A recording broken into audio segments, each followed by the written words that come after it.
네, 경인 지역 소식을 알차게 정리해드리는 시간입니다. 윤종아 기자와 함께합니다. 윤 기자 윤기 나는 브리핑. 네, 오늘도 스튜디오에 OBS 윤종아 기자 나와 있습니다. 네, 안녕하십니까. 네, 안녕하세요. 네, 날씨가 진짜 덥습니다. 오늘 앞에 폭염 얘기 있긴 하지만 네. 너무 아니, 더워요. 네. 저기 올림픽 끝났는데 윤 기자는 올림픽 안 보고 또 일만 했을 것 같아요. 좀 보셨어요? 아니요, 뭐 요즘은 트렌드가 네. 이제 하이라이트 중심을 좀 보잖아요. 다 이렇게 드라마도 딱 이렇게 몇 분 이렇게 해놓잖아. 또 그래서 맞아. 어떤 경기가 기억에 납니까? 올림픽? 올림픽이요. 네. 뭐 양궁도 봤었고, 음. 뭐 주로 금메달 따는 종목 위주로 좀 봤어요. 맞아. 그런 게 하이라이트 아, 많이 그래요. 나오고, 네네.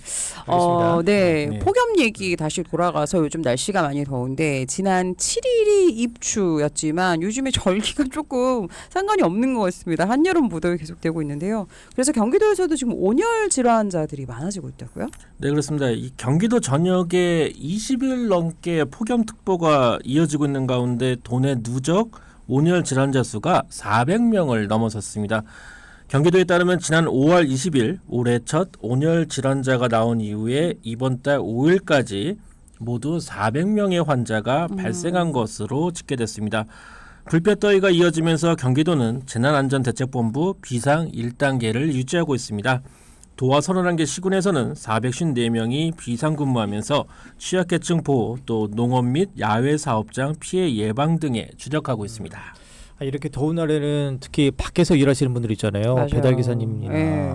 이분들을 위한 쉼터가 뭐 확대되고 있다고요? 네, 경기도가 지난달부터 이동 노동자들의 혹서기 온열 질환 예방을 위해서 이동 노동자 무더위 쉼터를 확대 운영하고 있습니다. 이동 노동자는 배달이나 대리운전기사, 택배기사, 학습지 교사 등 플랫폼에 소속돼 일하는 노동자를 말하는데요. 이동이 잦은 업무 특성상 휴식 시간이 불규칙적이고 휴식 장소가 따로 마련돼 있지 않아 여름철 온열 질환 발생 우려가 높은 직군으로 꼽힙니다. 네, 이런 쉼터. 네, 맞아요.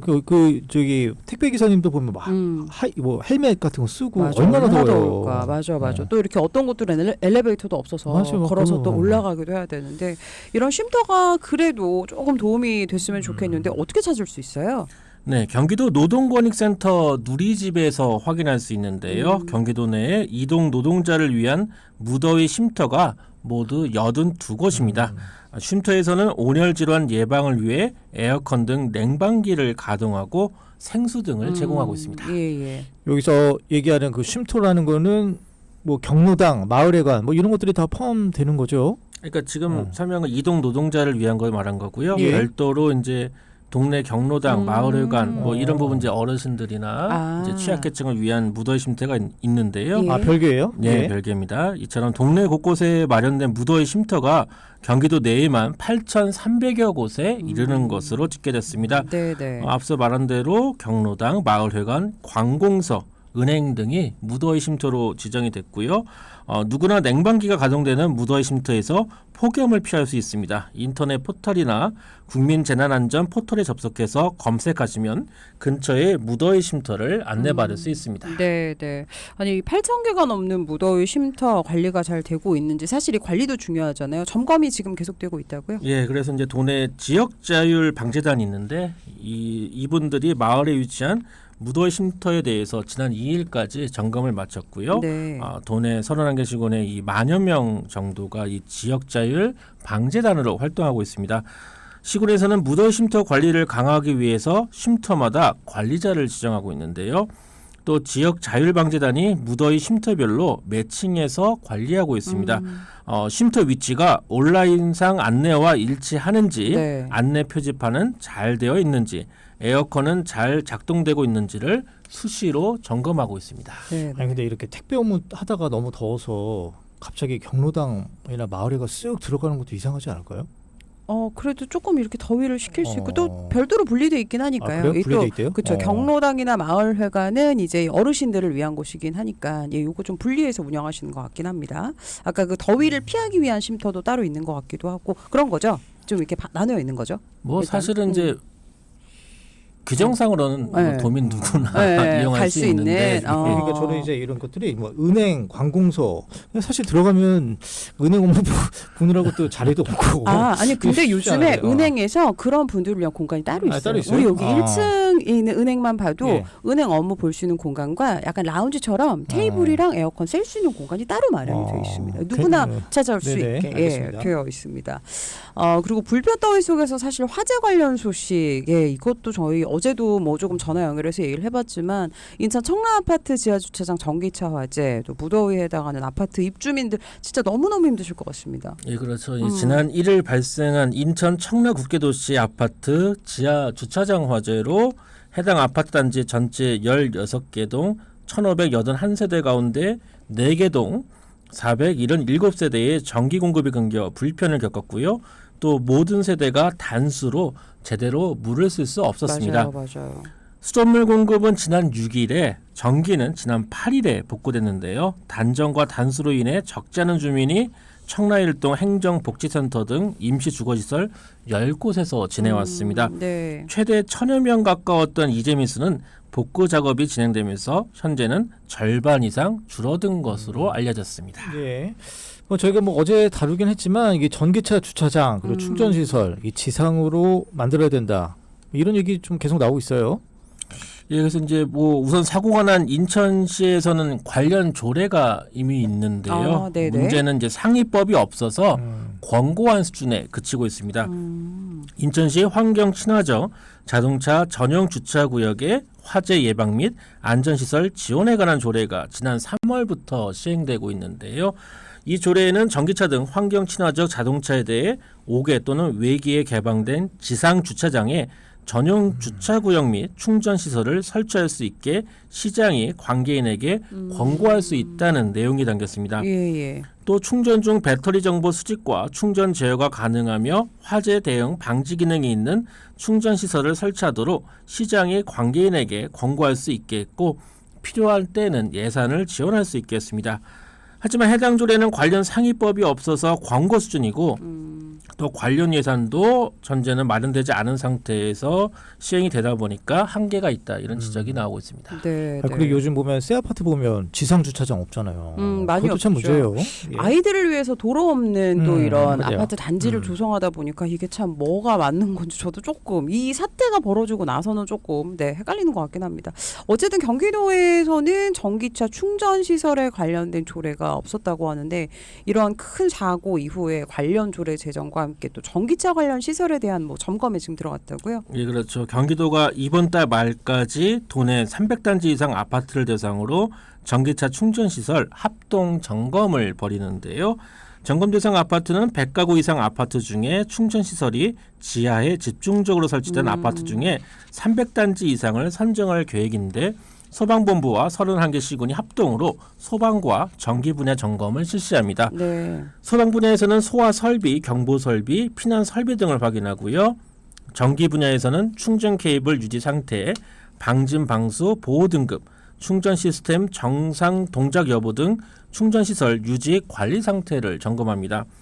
경기도는 이번 점검을 계기로 전기차 충전 시설의 안전성 확보를 위해 충전시설 화재 안전관리 설비 기준 관련해서 경기도 조례 제정도 검토하기로 했는데요. 추가적으로 미비한 제도 등 이 법제화가 필요한 사항에 대해서는 이 뭐 법규 개정 등을 이제 관련 부처에 건의할 계획입니다. 아니, 경기도 교육청에서는 학교 안에 전기차 충전 시설 설치를 중단하기로 했다고요? 그렇죠. 이제 임태희 경기도 교육감이 지난 8일에 SNS에 글을 올렸는데요. 학생 안전에 대한 조금의 우려도 없어질 때까지 학교 내 전기차 충전소 설치를 중단하겠다고 말했습니다. 친환경 자동차법은 주차 대수가 50대 이상인 학교는 전기차 충전 전용 주차 공간과 충전 시설을 의무적으로 갖추도록 규정했는데요. 네. 이에 대해 임태희 교육감은 전기차 충전소가 학생 안전보다 우선일 수 없다면서 학교 내 충전소 설치 의무는 현실에 맞지 않는 제도라고 비판했습니다. 그렇구나. 이거는 조금 근데 논란이 있겠어요. 그러니까요. 정부가 전기차 사라사라 할 때는 언제고 또 이렇게 해버리면 전기차 그러면 전기차를 갖고 다니는 교사들은 참 힘들겠네요. 그러게 요거는 조금 상황을 지켜봐야 할 것 같기는 합니다. 일단 경기도 교육감이 이렇게 얘기하면은 그것도 의무화가 되는 건 아니죠? 권고적. 근데 사실은 네. 경기도의회에서는 관련 조례가 발의는 됐어요. 그러니까 이제 예. 전기차에 대한 안전 문제가 좀 제기되면서 이 전기차 충전 시설을 이제 현행 법에서는 주차 대수 50대 이상일 경우에는 의무적으로 설치하다 보니까 예. 이제 학교도 의무 대상에 포함이 됐는데 아직 안정성 문제가 있기 때문에 학교는 좀 의무 대상에서 제외하도록 하자 이 조례가 발의는 됐습니다. 조례안이. 네. 그렇지만 아직 뭐 경기도 의회에서도 뭐 말 그대로 뭐 전기차에 대한 이제 권고나 이제 보급은 또 국가 정책인데 좀 반하는 거 아니냐 여러 가지 논의가 있어서 그러니까요. 아직 조례안도 아직은 좀 유보된 상태거든요. 그런데 마침 이제 또 인천에 이런 전기차 화재 사고 나면서 아마 네. 이제 인태 교육감 이제 집행부죠. 교육 차원에서 일단은 좀 보류하자 이게 좀 결정 내린 것으로 풀이됩니다. 네네. 그러니까 지금 경기도의회에서 관련 조례 제정하고 있다는 게 방금 지금 이 말씀이신 건가요? 근데 발의는 됐는데 아직 상임위 상정 안 됐고 또 후반기에 이제 9월부터 이제 아마 임시 정례회가 열릴 텐데 그때 그게 상임위 상정이 될지 한번 좀 지켜봐야 될 것 같습니다. 네, 알겠습니다. 말씀해 주신 김에 그 조례안 내용 좀 더 자세하게 얘기해 주세요. 그 내용은 이제 교육청에 관련한 조례고요. 예. 현재 또 나온 조례안은 이제 경기도 전체에 관련한 일반적인 조례안이 또 하나 또 나왔는데 이것은 이제 지상에만 전기 자동차 전용 주차구역과 충전 시설을 두도록 권고하는 내용의 조례안이 좀 이제 경기도 의회에서 추진되고 있고요. 네. 이상원 의원이 환경 친화적 자동차 전용 주차구역의 화재 예방 및 안전시설 지원에 관한 조례안을 준비하고 있습니다. 다음 달 임시회에 발의할 계획인데요. 예. 조례안은 5개 또는 외부에 개방된 지상 주차장에 충전시설 및 전용 주차구역을 설치하도록 관계인에게 권고하는 내용을 담았습니다. 충전시설 및 전용 주차구역을 지하 주차장에 설치하는 경우에는 주차장 진출입로 인근 등 외부에 가까운 구역에 설치하도록 권고하는 내용도 포함했습니다. 네. 예. 알겠습니다. 그러면 이제 다른 주제 하나 더 보겠습니다. 경기도 정치권 얘기인데 더불어민주당 경기도당 위원장에 결국 김승원 의원이 당선됐습니다. 네, 재선의 수원갑 김승원 의원이 더불어민주당 경기도당 위원장으로 당선됐습니다. 지난 10일 부천 실내체육관에서 열린 민주당 경기도당 당원대회에서 최종 득표율 57.59%로 42.41%를 얻은 강북구 의원을 꺾고 당선을 확정지었는데요. 더불어민주당 경기도당 위원장 경선에는 모두 3명의 후보가 출마했었죠. 3명 모두 재선 국회의원입니다. 수원갑 김승원 의원, 안양만한 강북구 의원, 안양동안갑 민병덕 의원이 경쟁을 펼쳤는데 결국 김승원 의원이 승리를 거머쥐었습니다. 네, 그 친명 대결이 치열했었는데 김승원 의원 결국에는 권리당원 투표에서 이기면서 당선이 됐다고요? 예, 그렇죠. 대의원 투표에서는 강북구 의원이 승리했지만 권리당원 투표에서는 김승원 의원이 크게 앞서면서 결국 김승원 의원이 민주당 경기도당 위원장으로 뽑혔는데요. 권리당원 80%, 대의원 20%를 반영했습니다. 대의원 투표에서는 강북구 의원 56.6%, 김승원 의원 43.4%로 강북구 의원이 13%포인트 차로 이겼는데 반면에 권리당원 투표에서는 김승원 의원 61.14%, 강북구 의원 38.86%로 김승원 의원이 22%포인트 차 이상 대승을 거뒀습니다. 네. 그 대의원은 이제 지자체장 그리고 지방의원 그러니까 이제 당심이라고 보여지는 거고 그다음에 이제 권리당원은 당비를 내는 당원을 얘기하는 거잖아요. 네네. 그러니까 이른바 이제 민심 이렇게 볼 수가 있는데 그러니까 이게 좀 달랐네요, 많이. 그러니까 이제 당의 직을 맡고 있는 당원들하고 이제 일반 당원 간의 표심이 달랐다고 볼 수 있을 텐데요.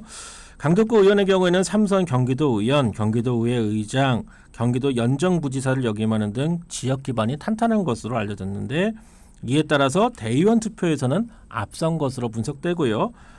일반 당원의 경우에는 김승원 의원이 현재 국회 법사위 간사를 맡고 있는데 전국 현안에 대해서 최정방 공격수 역할을 하고 있기 때문에 이 부분에 대해서 일반 당원들이 더 표를 준 것으로 풀이됩니다. 네, 알겠습니다. 한 가지 주제 더 보면 모레가 79주년 광복절입니다. 이에 앞서서 지난 주말 위안부 피해자를 기리는 행사가 또 열렸었다고요? 네, 내일 14일이 또 일본 위안부 피해자 기림의 날인데요. 이 날을 기념하기 위해서 지난 10일 경기도 광주시 나눔의 집에서 추모 행사가 열렸습니다.